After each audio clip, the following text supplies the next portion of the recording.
We all want to succeed. We all want to rise. But the truth is, some of us are being quietly dragged down by a habit we don't even recognize.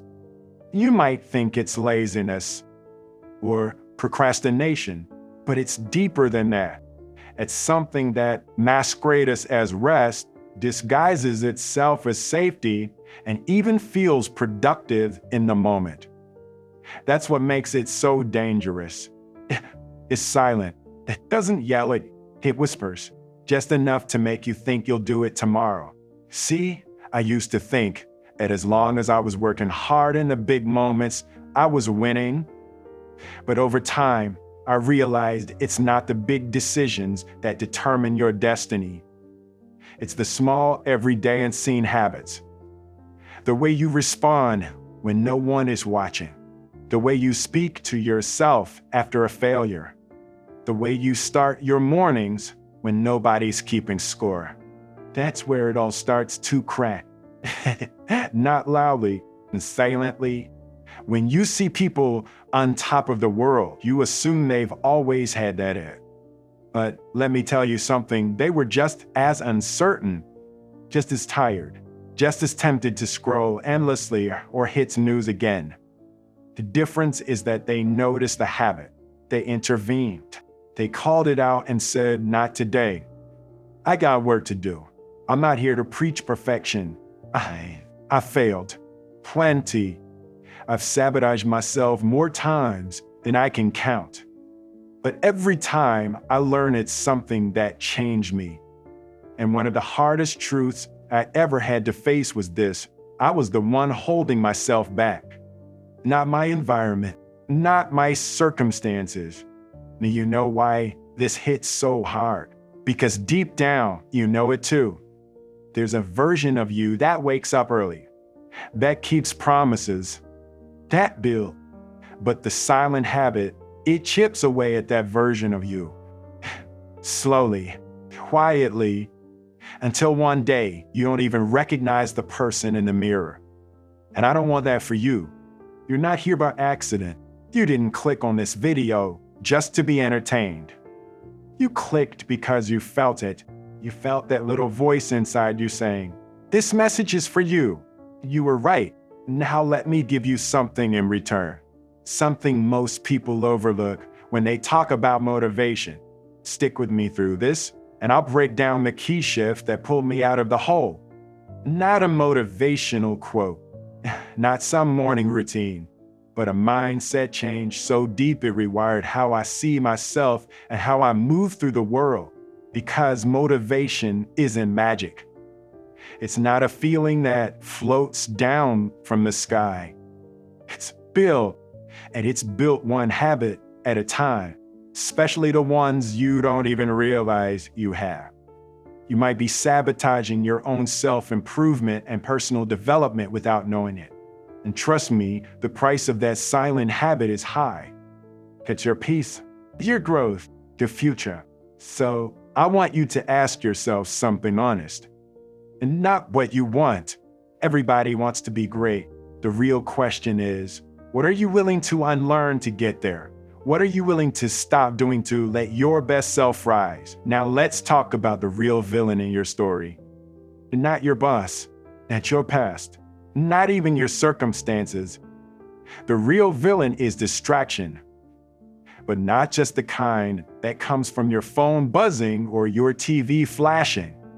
I'm talking about emotional distraction, the kind that creeps in when you're tired, disappointed, or insecure. The kind that whispers you deserve a break when you haven't even put in the work yet.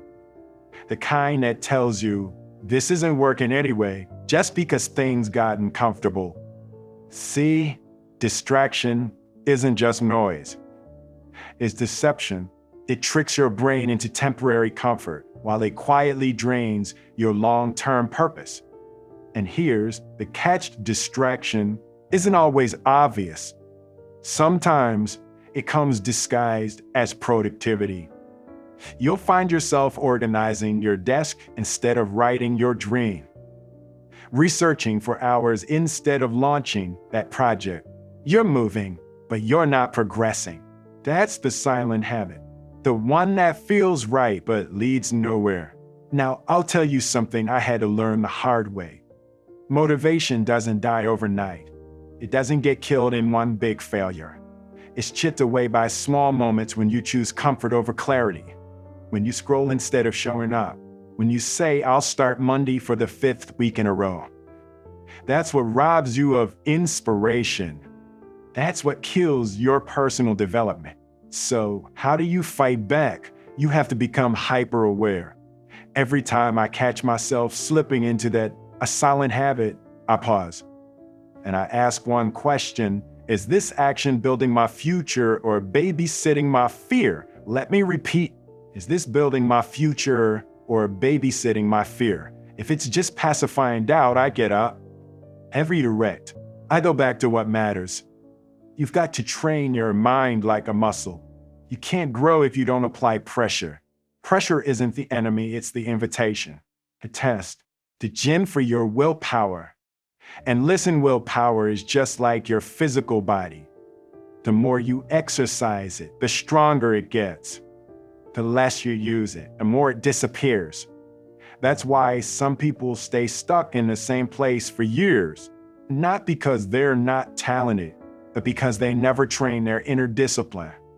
They never stop to question the lies they tell themselves every day. I used to say things like, I'm just not feeling it today.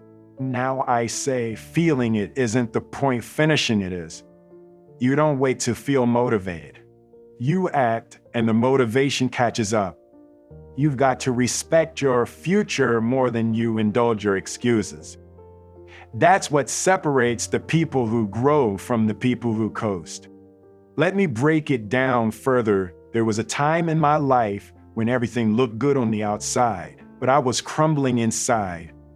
I was waking up late, making excuses, smiling for the cameras, but empty when I was alone. That's when I realized I was self-sabotaging, quietly, smoothly, and the worst part, I was rewarding myself for it, giving myself false victories to distract from the real battle. You can't heal what you won't confront. You can't grow from what you keep defending. So I stopped lying to myself. I made a vow: every time I feel that urge to hide, to drift, to shrink back, I lean in instead. I lean into the discomfort, into the awkward, into the boring, repetitive, and glamorous grind that actually builds something meaningful. Because here's what no one wants to admit: self-improvement isn't sexy. It's not fireworks and grand gestures. It's not all about vision boards and chanting affirmations. It's making that tiny decision at 6 a.m. when your bed feels like heaven and your purpose feels like a chore. And I know you feel that tension. You've got a fire inside you, but it's wrapped in hesitation. That hesitation is the result of years of habitually choosing distraction. It's not your fault, but it is your responsibility. You've got to retrain the system, and it starts with identity. You don't rise to the level of your goals. You fall to the level of your habits. Ask yourself, what kind of person do I want to be? And what kind of habits does that person live by daily? If you want to change your life, you can't just upgrade your plans. You've got to upgrade your patterns. That's what self-improvement really is. It's not reading one more book.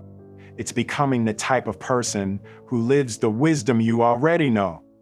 People ask me all the time, Will, how do you stay consistent? It's simple. I don't negotiate with the version of me that sabotaged my progress. I only answer to the version that's building my legacy. When you make that mental shift, everything changes. You stop chasing motivation. You become motivation. That's how you escape the sabotage cycle. That's how you move forward with power. All right, now we've got to get into the real foundation of this.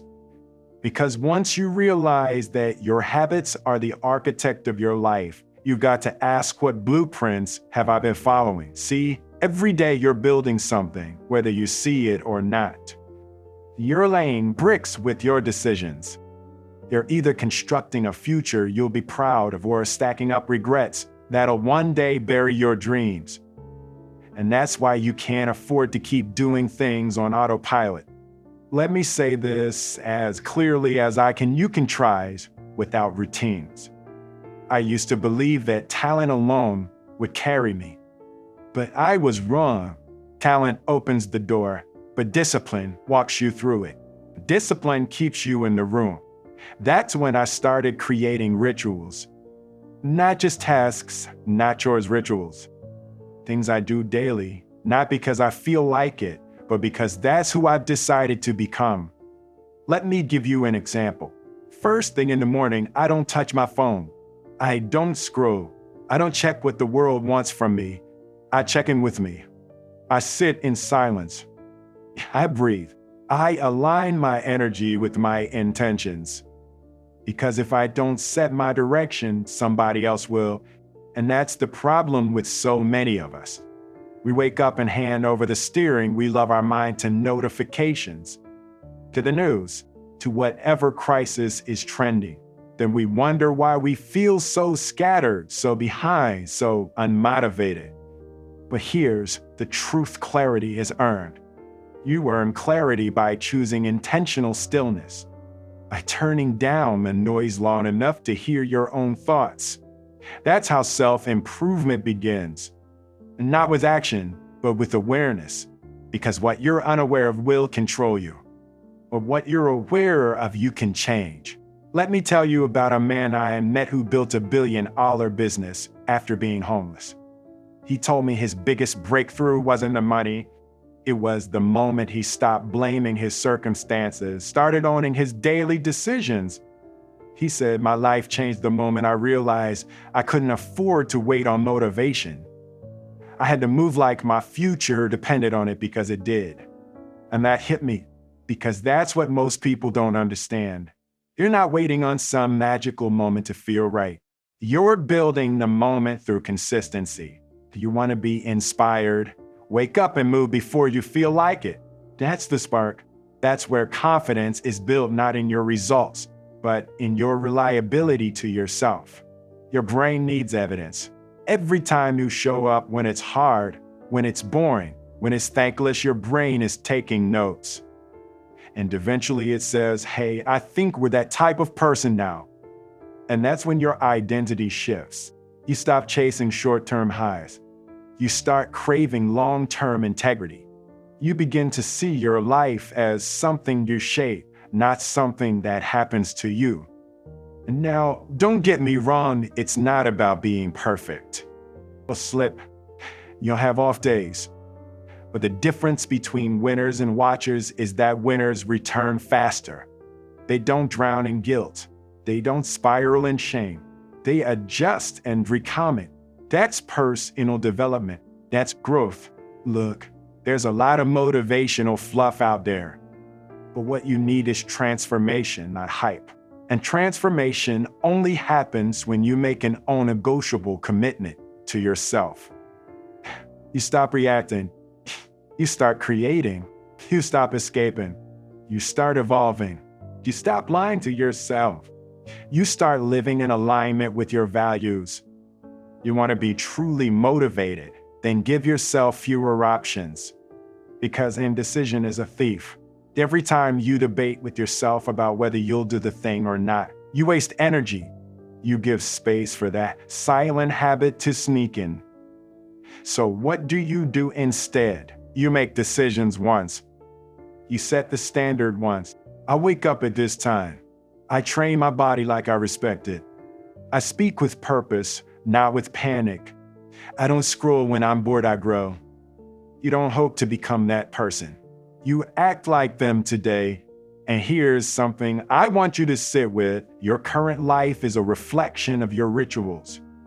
If you want to change your outcomes, you have to change what you repeatedly do. Stop chasing quick results. Start embracing the slow, consistent climb. Because real success, lasting inspiration is not loud. It's not always exciting. It's silent. It's invisible. It's waking up when no one's watching. It's pushing through when no one's cheering. It's trusting the process when the progress looks invisible. That's how you break the chains of self-sabotage. That's how you build a life with meaning.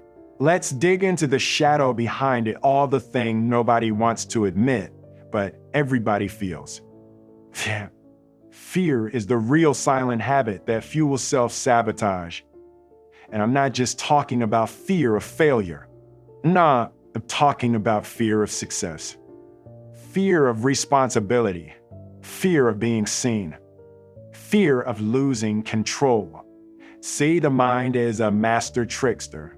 It doesn't say, I'm afraid. That would be too obvious. It says, I'm tired. I don't feel like it. I'll do it tomorrow. But behind all of those excuses is fear. It's like this invisible fog that settles in and whispers, what if I try and I still fall short? Or worse, what if I succeed and they expect even more from me? That's the fear that breaks more dreams than failure ever could. And I did it. I really do. When I was chasing roles early in my career, I remember walking into auditions thinking, what if I'm not good enough? But that wasn't the real fear. The real fear was, what if I am good enough and now I gotta keep being great? Because success carries weight. Growth demands a cost. And if you're not willing to outgrow your comfort zone, you will sabotage every opportunity that tries to stretch you. Let me break it down like this. Fear disguises itself as comfort. You'll start feeling safe in your patterns, even if those patterns are keeping you small. That's why you see people stuck in the same job for 10 years, or in relationships that drain them, or living in the same version of themselves from 5 years ago because it's familiar. And that's the trap. Familiar isn't the same as fulfilling. Comfortable doesn't mean correct. Personal development means learning to lean into discomfort. It means saying, yeah, I feel scared, but that doesn't mean I stop. Look, self-improvement isn't about fixing what's broken. It's about revealing what's buried. You already have strength. You already have vision. You already have potential, but you've got to be willing to dig. And you know what helps the most in that process? Being brutally honest with yourself. Ask yourself, where in my life am I playing small to avoid fear? Where am I choosing distraction over discipline? Where am I waiting for permission instead of giving myself direction? That's where it begins. Not in a new routine, not in a new planner, but in new awareness. Let me tell you about someone I met during filming who changed my thinking. She worked behind the scenes, quiet energy, but she radiated peace. I asked her what her secret was, and she said, I don't avoid fear, I use it. I asked what that meant, and she said, every time I feel fear, I know I'm standing at the edge of growth. If I run from it, I shrink. If I walk through it, I expand. That stayed with me because so many of us run from fear thinking we're staying safe, but we're actually staying stuck. And here's the truth you gotta accept: if you're serious about living a powerful life, you will never be fully ready. Growth doesn't wait for you to feel brave. It requires you to move despite the shaking hands, the racing heart, the doubtful thoughts. And that's what builds self-trust. See, most people think confidence comes first. To know courage comes first. Confidence is what happens later after you did the hard thing enough times that your brain starts believing you can. But you gotta earn that belief. You gotta go into battle with the version of yourself that says I can't. And let me say this, you cannot conquer what you constantly comfort. If every time discomfort shows up, you run back to old habits, you'll never rewrite your story. That's what makes this work so powerful. It's not loud, it's not flashy, but it's life-changing. And once you start to understand that fear is just a signal, not a stop sign, you become unstoppable. You stop looking for shortcuts and start developing skill sets. You stop waiting for things to get easier and start getting stronger. You stop praying for smaller storms and start asking for a stronger sail. Now look, I'm not here to sell you a fantasy. I'm not here to tell you that facing fear will always feel good. It won't, but you know what feels worse? Regret. The pain of staying the same. The of watching other people live the life you were too scared to build. That's the kind of pain that lasts. So ask yourself, who do I want to become? And am I willing to be uncomfortable long enough to meet that person? Because that's where your power lies. Not in perfection, but in persistence. Self-sabotage only survives in silence. But when you start naming it, facing it, fighting it, you strip it of its strength. You start to live like your future matters. And that's the goal. Not just to be motivated for a moment, but to be aligned for a lifetime. You know, the more I think about it, the more I realize this self-sabotage doesn't come crashing into your life like a storm. It comes in quietly, almost politely. It shows up in your choices when no one's watching. In the snooze, and you hit one too many times. In the opportunities you say no to, not because you aren't capable, but because deep down you're afraid of what might happen if you actually win. And here's the hard truth: if your actions don't match your ambitions, then motivation isn't your issue. Integrity is. You can't say you want growth, but keep watering your excuses. You can't talk about purpose and keep entertaining distractions. That's how the silent habit of sabotage creeps in. Not with fireworks, with patterns. And patterns become personality if we don't interrupt them. So what do? You stop feeling the fear. You stop feeding the lie that says you're not ready, you're not worthy, or you don't have what it takes. You feed the discipline. You feed the daily choices that nobody claps for, but that build everything. Let me tell you something I had to learn the hard way. Your dreams aren't waiting on a better opportunity. They're waiting on a better version of you. The version of you that stops flirting with mediocrity. The version of you that stops bargaining with potential. The version of you that wakes up and says, I'm no longer available for the life that keeps me small. Now I know that's heavy. No, it's real. But that's what self-improvement is. It's not always pretty. It's messy. It's rough. It's choosing the hard thing when the easy one's right there. Wow, that's the test.